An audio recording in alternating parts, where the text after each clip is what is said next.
Understanding the technology that powers the money is essential. Knowing the business drivers that inspire how the money is made is crucial. Bridging the gap between the mind of the technologist and the mind of the business is monumental. That is what TBF is all about. Let's start this never-ending conversation. It's time.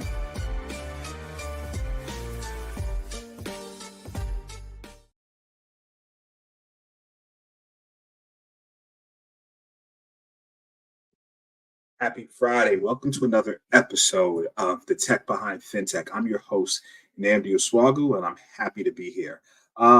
Today's episode's on WealthTech Explained, Revolutionizing Personal Finance. As always with Tech Behind FinTech, we look to talk about topics within the FinTech industry. This WealthTech is a subsection of the FinTech industry, and I want to dive into it, give a basic overview. Some people I talk to never heard of it. Obviously people in the industry that work in it, they know it very well, but others have not. So I wanted to dive into it, talk about some companies around in wealth tech, and just explore it a little bit and have a great conversation today. Once again, let's do some housekeeping. The Tech Behind FinTech, we are streaming live from Facebook, LinkedIn, YouTube, Twitch. We have a live stream going from Instagram as well. Shout out to my people on Instagram. When you see me look that way, I'm looking at our Instagram feed. So also comments, questions, all of these things we love it. And feel free to drop it in the chat and we'll add it to be part of the show as well. So with that said, let's jump into today's topic of wealth tech. I guess the key thing, right, before jumping into the topic, the main question is, what is wealth tech? So as I said earlier, right, it's part of the entire fintech industry, and the concept that it covers like digital solutions designed to facilitate the processes of wealth management, including tax planning, wealth protection, estate planning, and succession planning.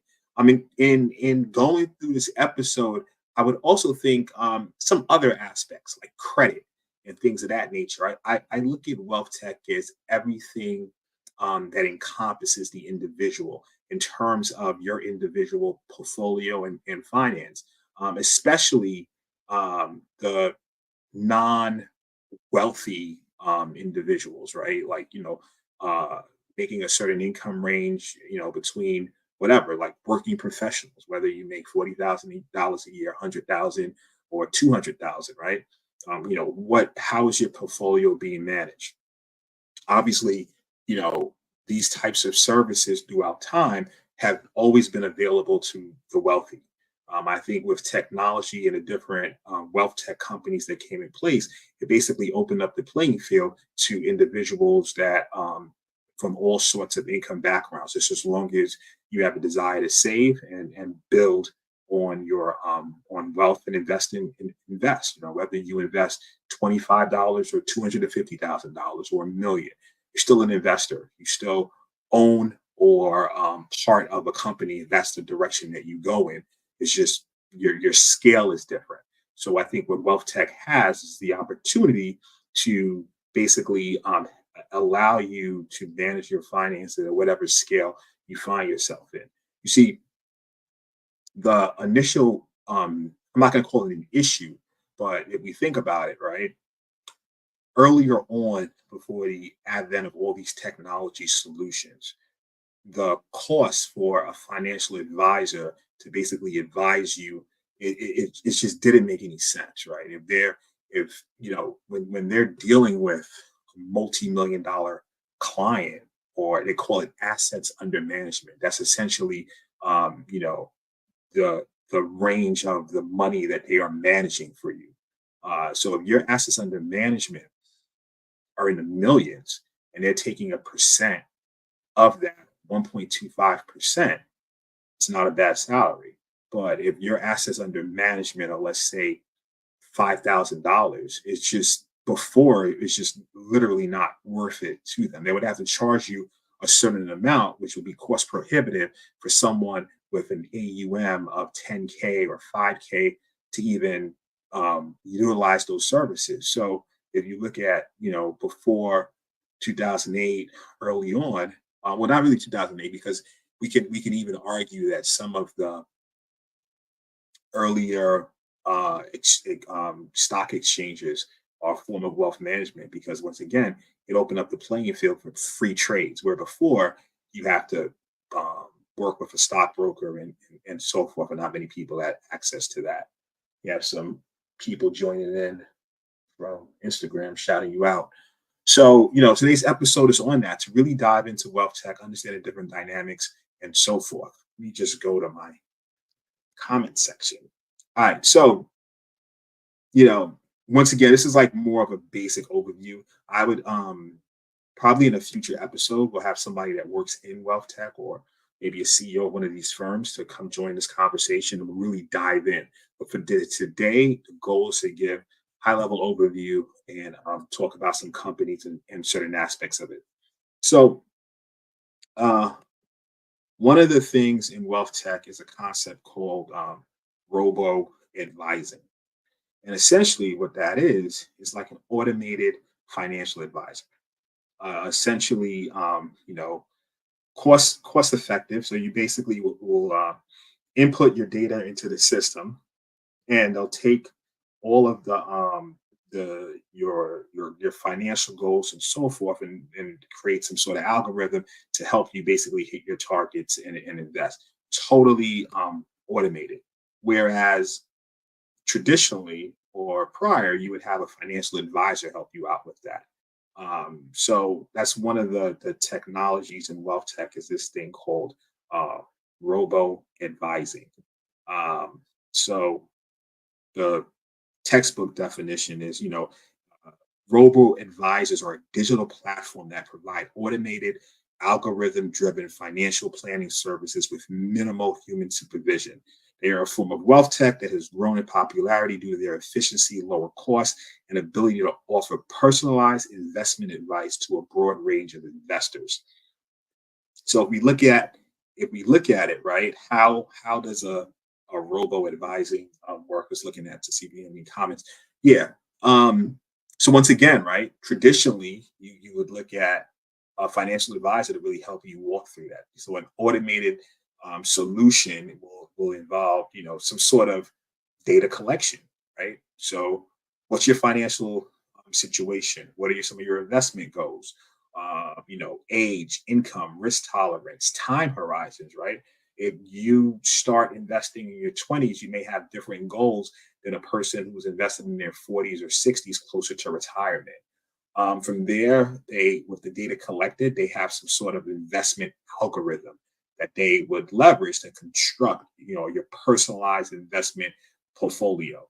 We go into portfolio management after that, where the technology would automatically manage your portfolio, performing tasks like rebalancing to maintain target asset allocation, tax laws.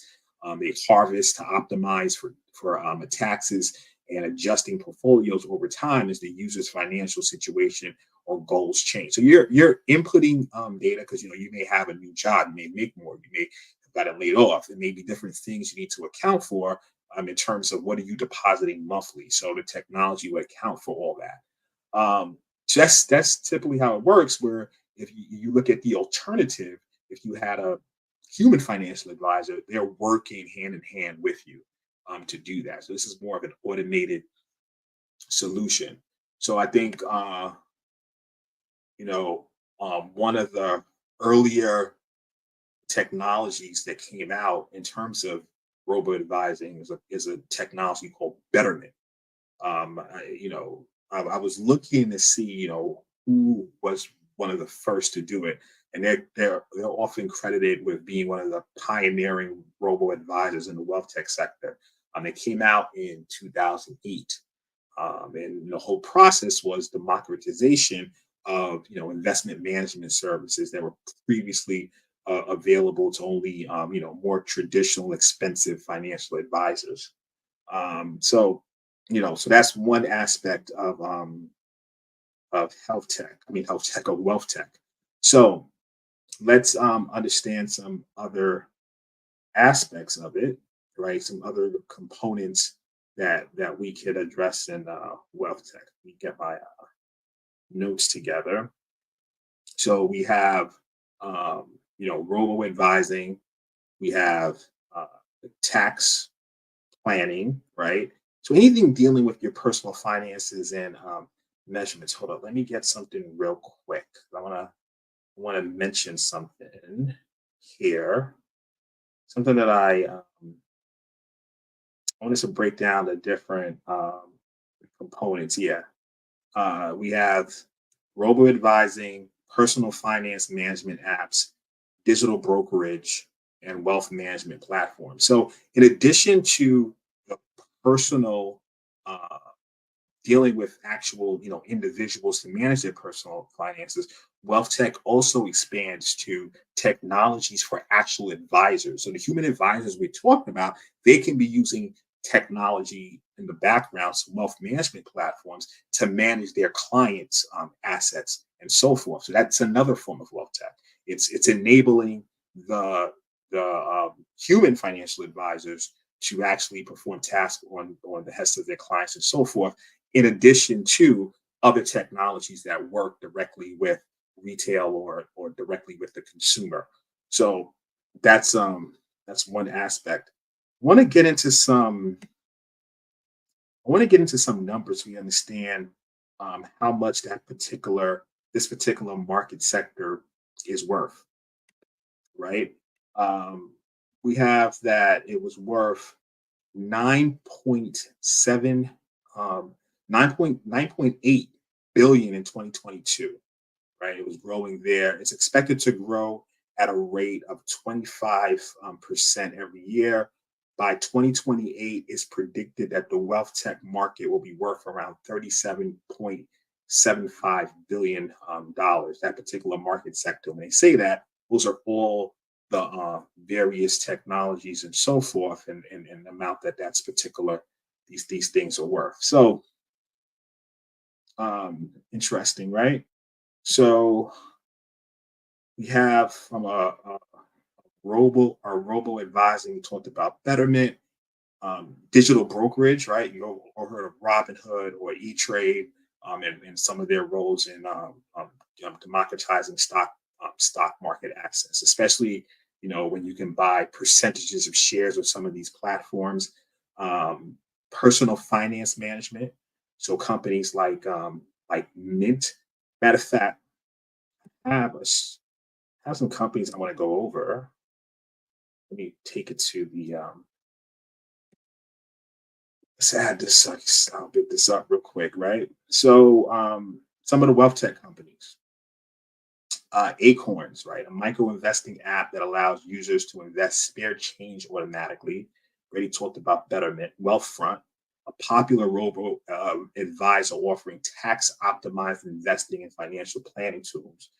Elevest, a robo advisor designed specifically for women, focusing on factors that are often relevant to women's financial lives, such as gender pay gap and longer life expectancies. Interesting. Also, want to talk about Credit Rich, right? So, this is another app that leave your credit score to us. Credit Rich helps increase your credit score by using your spare change to intelligently pay your bills. Now, I would argue that this is definitely part of a wealth tech, right? Because it's helping you once again manage your personal finances, but in this form, it's how do you increase your credit? And as we all know, especially when dealing with U.S. credit agencies, that's a major factor, especially if you're a business owner or you want to get a mortgage. For different factors, your credit is so important. So even if you make a certain amount, right? You don't want to you could go only so far unless you have good credit, because you want to use this thing called leverage, and that's how you're able to buy a home or purchase certain assets. So credit rich helps you that, and I would argue that that's part of the wealth tech companies. Other ones, right? Stash, an investment platform that offers fractional shares of stocks and ETFs, allowing users to invest with smaller amounts of money. Like I said before, right? Whether you own um, I don't know, you know, what's it like Tesla, for instance, is worth. I don't know the current stock price of Tesla, but I know at one time it was like over $800. So it's a pretty expensive stock. What if you owned a percentage of that, right? So if you think about it, that option wasn't available to people in the 90s or 80s or so forth, right? At least for having that access. So when you talk about wealth tech, it's really opening the gap now. So you can own a percentage of a share of something. No matter what, you still own that percentage, right? So even if as the price, let's say that the price went up 20%, your percentage goes up to that amount relative to what you invested, obviously. So, if you invest, $1 million in something, it goes to 20%, it's $200,000, right? If you invest $100 in something, it goes to 20%, so that's $20. It, it, it it still goes up relative to what you invested, but at least you're in the game and you own a piece of it. So what does that do? It opens the game up to those who only could afford $100 versus those who could afford 100,000 or half a mil or even a mil. Robinhood, a commission-free stock trading platform that also offers fractional shares and other investment options. And some of you guys have heard of all these things, but now just trying to paint the picture that these are actually wealth tech companies. That's the categorization within the fintech world. So, Fundrise, a real estate crowdfunding platform that allows individuals to invest in commercial real estate projects. Similar concept, right? Because if you're not in the real estate industry or you want to get in the real estate industry, getting a commercial project may be cost prohibitive, right? And I have a background in real estate. I'm an investor and so forth. And the thing about commercial properties versus residential, what we call residential or 4 units or less, the loans change, right? Because obviously commercial people will look at more risk because it's a business can shut down, whatever. But when you're in a residential property, it's harder for someone to leave their home. So getting the loan because of the risk, right? The loan terms change. So it's a lot even for now, we're talking about from an investment standpoint. It's harder for investors to jump in the commercial space versus jumping in the residential space. And obviously, without certain types of credit, money saved up and dealing with closing costs, and all, it's even hard to even start investing in real estate. So there's different hurdles. So I guess what this company is doing is trying to eliminate the hurdle to get into the commercial investing. Um, so that's what we see. I mean, we see a constant theme in these wealth tech companies. It basically is they're trying to leverage their technology to open up the playing field for additional investors to get in, not just investors at a certain wealth gap. SoFi, a financial services company that offers a variety of products, including student loan refinancing, personal loans, mortgages, and investing. So we see that is a pattern with these wealth tech companies. Remove this, go back here.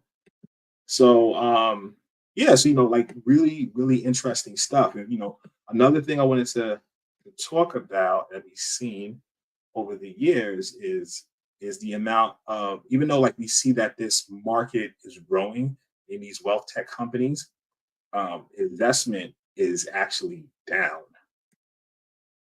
So in 2019, you see a trend here from 2019 to 2023, right? Um, it is going down. 2020 COVID hit. Things are things are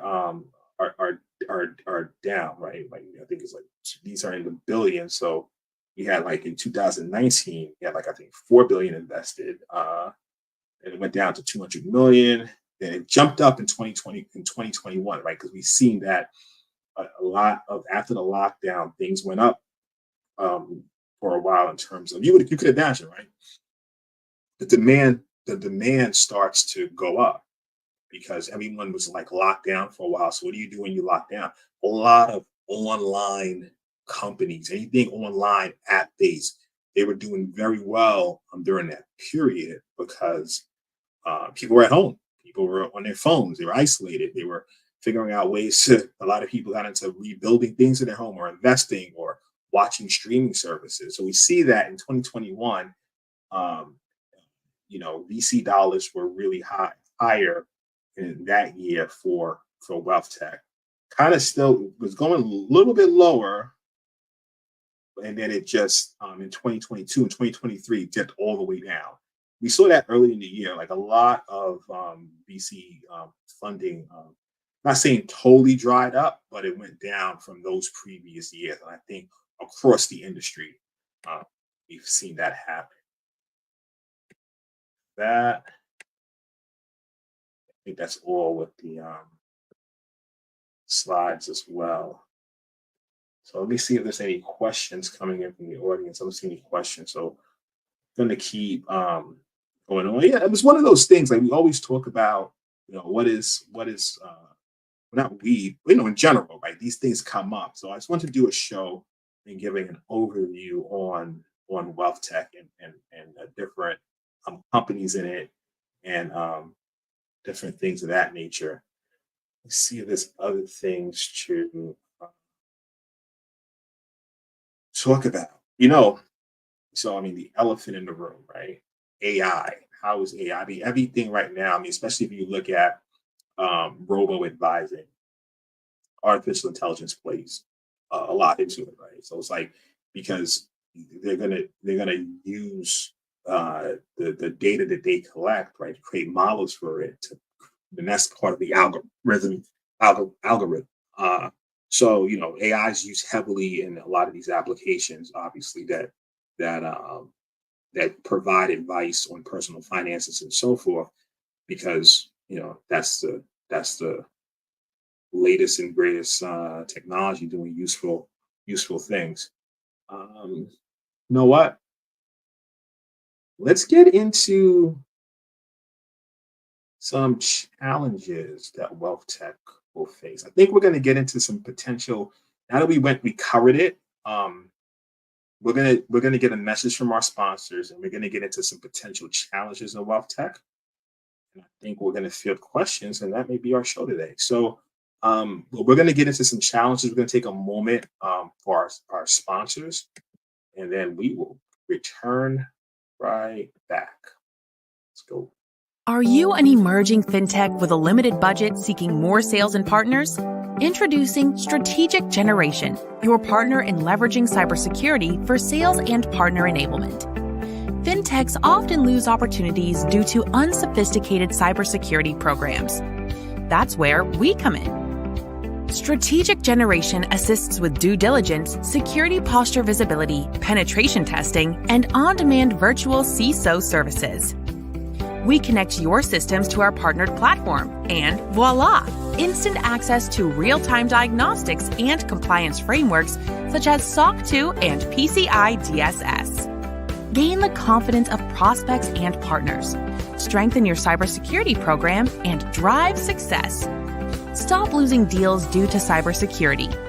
Visit strategicgeneration.com and click on Demand CISO to connect with an expert.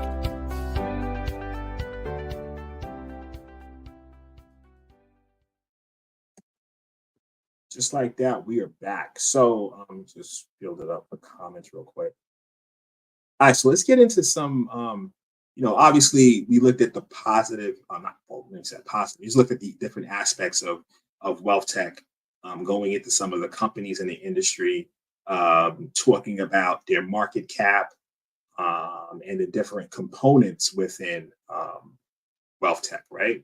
So one of the things we just researched, what are some potential challenges that wealth tech would face? And the first one, right? Overall, this is not just a wealth tech challenge. I think it's a overall fintech challenge, cybersecurity risk, right? Obviously, it's something we talk about on a weekly basis, sponsored by a cybersecurity firm. My background's in cybersecurity and all that. So it's a, I mean it's a risk that affects not only wealth tech, fintech, other verticals, even health tech, and so forth. So I think that's always foremost when we start talking about it, especially due to the sensitive financial data being stored on these platforms. Like obviously, the goal of these technologies is to provide advice, financial advice in your portfolio, future investing, and so forth. The only way to provide this advice in somewhat of a beneficial way is to collect data. All this data that gets collected is your data, right? And you have to provide that because you know it's a term that we see in technology: garbage in, garbage out. So you don't want to put garbage in; you want to put useful information in. All that is extremely sensitive information. So how are these technologies protecting that information? What um, compliance frameworks are they using? What regulatory? So I'm going to get into regulatory things next. That's another challenge. Is are they adhering to protect your data?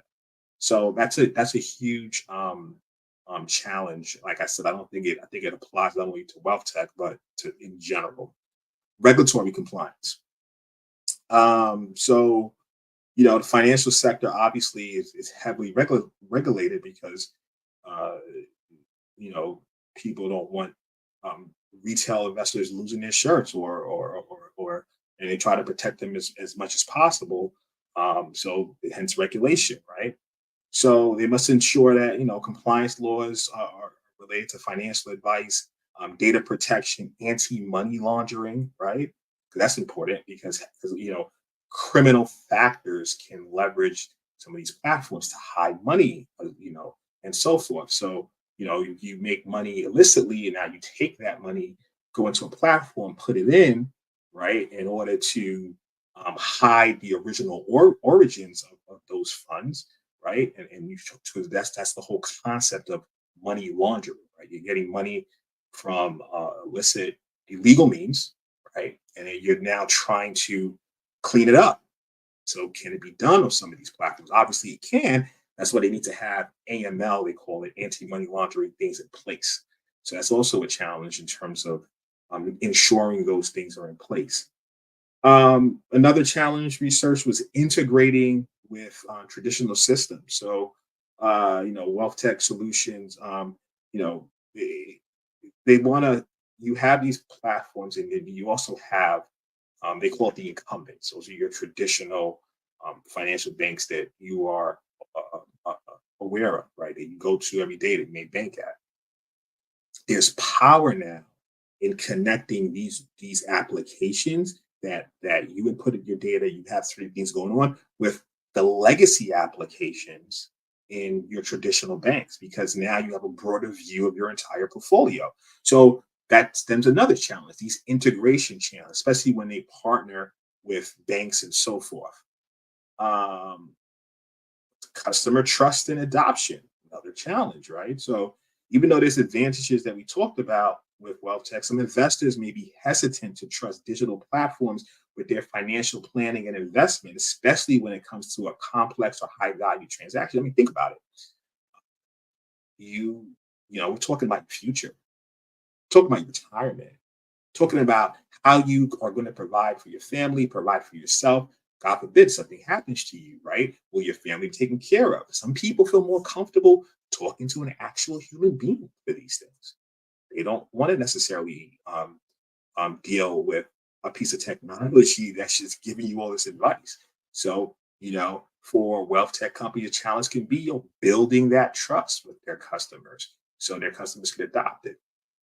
And it's not necessarily um, the savviness of the investors. I mean, whoever is, but like I said, it's all relative to you, right? So might be, you might have a million under management, assets under management.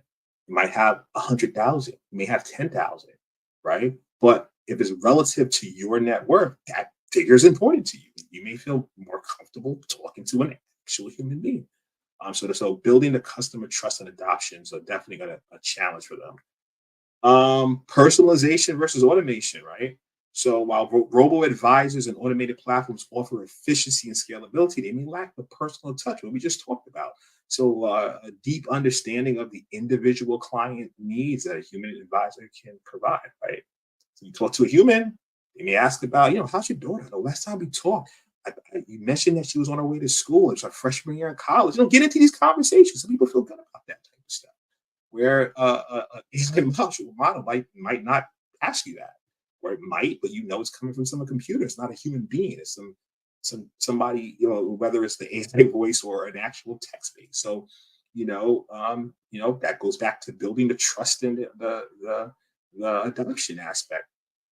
Market volatility and management. So, automated investment platforms must effectively manage and adapt to market volatility. As you know, right? Sometimes things are up, sometimes things are down, and no one, even the great, the most awesome human portfolio managers, man, right? They might average like 50%. They may get it right. They may not get it right 100% of the time. So they take losses. We just don't know. Maybe we had a crystal ball on where the market was going. You'll be you know an extremely and you have people that have had great runs, like Warren Buffett, great runs, obviously, right? With the sage of Omaha, but even he didn't invest necessarily every great opportunity, passed up on some. So sometimes, so you just don't know. So obviously, technology, whether it's an automated solution, they have to basically account for the market volatility. When everything's going good, then all of a sudden a war breaks out. Who would have predicted that? Financial literacy, right? Wealth tech solutions to be fully effective, users need a certain level of financial literacy to understand and make informed decisions based on advice and data provided by the platform. Enhancing financial literacy among users is an ongoing challenge. Um, Interesting. I saw some exchanges that provide points or provide you for more classes that you take. Not really classes, but it's these little learning modules. And because that's now, it makes sense. Like even in doing this show, right? Sometimes you see these things happen and you wonder, well, that's cool. But they're doing it because, the research, that's a challenge, right? How can you invest on a platform or put your money if you don't understand it? So we want to get an understanding of it. So, these platforms educating their customer base, especially those that are not even used to working with some sort of advisor, whether global, human, or even investing. So a certain level of literacy is always a challenge. Now you understand it, you'll put your money in it. So scalability and performance is another challenge.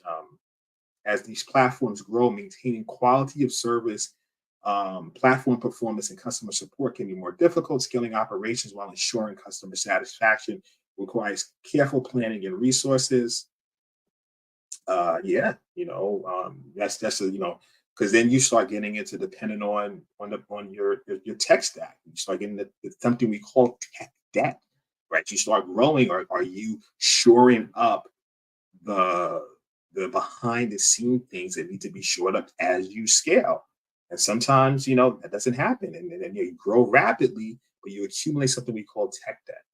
And that's just as essentially, to just summarize that, is basically inefficiencies in your technology solution, or we call it tech stack, that instead of addressing, you essentially just, the business was going good, you kept scaling up and kept pushing it down, and that accumulates. So that's something that has to be that could be a challenge. Another one, um, ethical considerations and bias. So, as we mentioned, right, a lot of these technologies are using AI tools and these algorithms and data analytics. They must be designed to avoid inherent biases and ensure ethical considerations are met. And that's something that's ongoing when you talk about artificial intelligence and those created models, right? And how you're training your data and so forth. Um, Dependency on technology. So reliance on digital platform introduces risk related to system failures, outages, technical glitches. It can disrupt service availability and affect your users' ability to manage their finances. Yep. Even the great Amazon, right? I think it's what zero. It's nine. Damn, that's as a AWS certified cloud architect, I should know this, but I think it's either 7 nines or 9 nines availability. It's been a while since I've taken that exam, but let's just say, right, it's not 100%. And this is like AWS, biggest, cloud provider on the planet, right? Um, they even have a certain level of availability. There are majority of the time, but there is some times that it's not going to be up, and that's just all technology. A great quote of a CEO I worked with once told me. Um, I loved it. He said, "Never apologize for technology." Right? Never apologize. It was just. When I thought about it, it was an awesome quote. Because you never apologize for technology. This stuff is like where you're putting your best foot forward, and we're trying to enable it, but it's technology. Things happen. Systems go down. You know, it's like apologize. That's what it's like almost. What I never understood growing up. I would watch the weather like on the news, and the weatherman growing up, he always like apologized for bad weather. Like he was in control of it. It never made sense to me. I mean, the man would they would literally, and then his other colleagues would then go, oh well, and give him like hell because the weather is bad. I'm like, dude, he has absolutely no control of the weather. The guy's reporting the weather, right? And thinking about that, it's a little technology, right? So when he said that, that's what I thought about. But that's a challenge, right? We can't dispute. These are just challenges. So we want to talk about it. That we had researched and so forth. Wow, I think that is today's show. I don't see any comments. I see boom. Someone's joining Facebook. Bella. Okay, give her a shout out. I'm on Instagram. My bad. Um, yes, this show's been this particular show has been a team and I have been talking about it for a while. Just wanted to do a show on wealth tech, just going over high level, people get an understanding of it. It's been we've been thinking about doing a show like this for a while. I think the next step definitely as we start organizing guests is to get someone in this space, like to talk to them about their product, so forth. So, on that note, right, I'm connected with anybody that's in that space. Shout me out, send me a message, and we will try to work to schedule you down the line. As always, every week on Friday we go live. We have a slew of very interesting guests lined up for the upcoming weeks. And it's definitely it's going to be some awesome conversations. So the Tech Behind FinTech, definitely join us every Friday, 12 p.m. EST.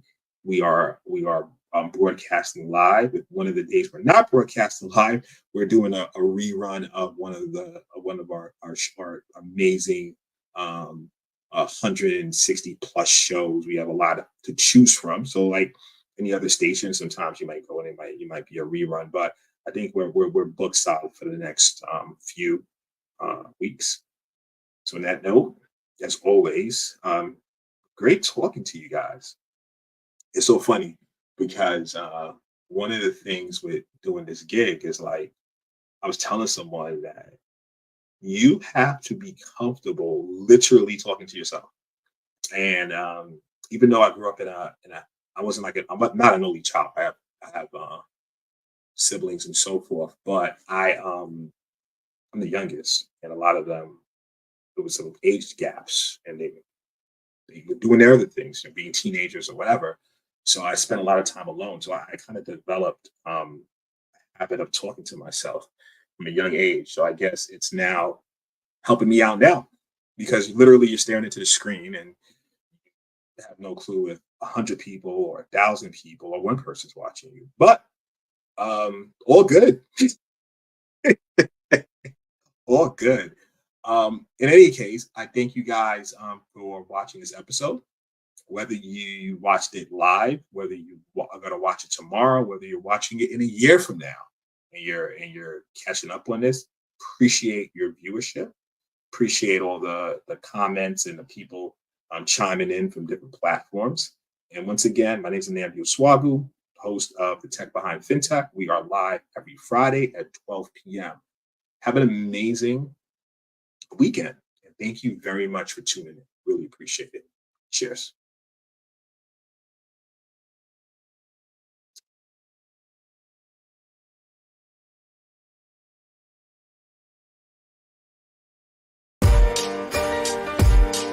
Understanding the technology that powers the money is essential. Knowing the business drivers that inspire how the money is made is crucial. Bridging the gap between the mind of the technologist and the mind of the business is monumental. That is what TBF is all about. Let's start this never-ending conversation. It's time.